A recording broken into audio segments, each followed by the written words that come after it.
Greetings and welcome to Freedom Philosophy TV.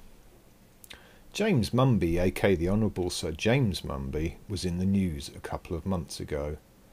The Telegraph reports, unmarried couples should have similar legal protections as those who are married, Britain's top family judge has said as he outlined ideas for a radical overhaul of divorce law to cope with a society in which the traditional nuclear family is being replaced. This sounds very noble, but what it means is that when cohabitors split up, they will have recourse to the divorce court process, even though they did not sign such an agreement at the beginning of the relationship. So it would be as if you were married but without the tax breaks and other little perks. Mumby's also quoted as saying, one is aware anecdotally of these cases of cohabitation which have lasted 20, 30, 35 years and then break down, where there are children in the relationship and where the woman has made precisely the same career sacrifices, precisely the same financial sacrifices as many women do as a consequence of marriage. He continues, at the end of the process, the children, if they're below the age of 18, are entitled to certain forms of financial relief, but the woman, in that case, is entitled to nothing at all. She may be, to use the vernacular, thrown on the scrap heap, but had the parties been married, she would have had a very significant claim to very significant financial relief. It seems the judiciary are greatly concerned that women might have to earn their own living after a split up. There's no reference to why marriage is in decline, so let's take a look at that. Marriage is an ancient custom that arose before recorded history. During the more recent Christian era, marriage was a lifelong contract with no opt-outs.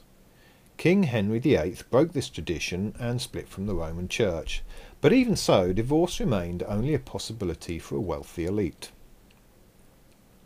At the beginning of the 20th century, only 1 in 450 marriages ended in divorce, but now the figure is nearly 1 in 2 marriages ending in divorce, an increase of over 180 times. Marriage took a 1-2 punch from the world wars and a few other legislative blows, but as can be seen by this chart, the knockout blow occurred with the Divorce Reform Act of 1969.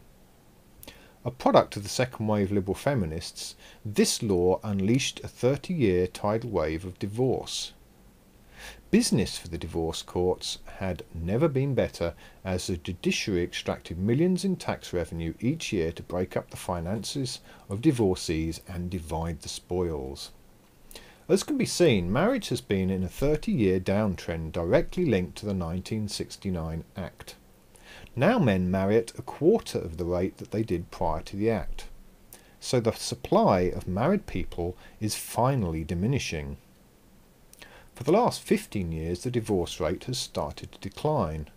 If the divorce rate declines to reflect the decline in marriage rate, divorces will return to pre-war levels.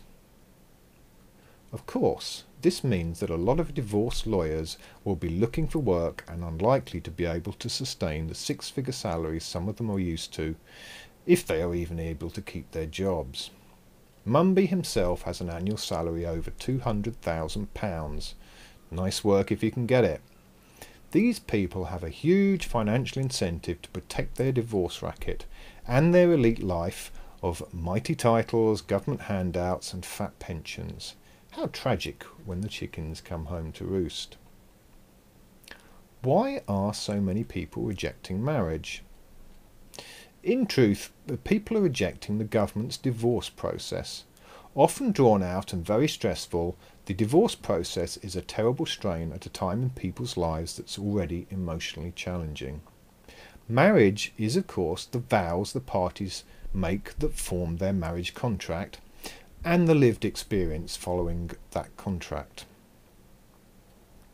The government paper that people sign to obtain a marriage licence is in fact a contract with the state to use the state's legal system to perform the divorce process.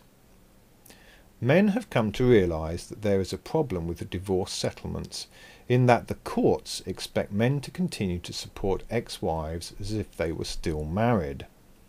This state of affairs means that a state-licensed marriage represents an improper contract.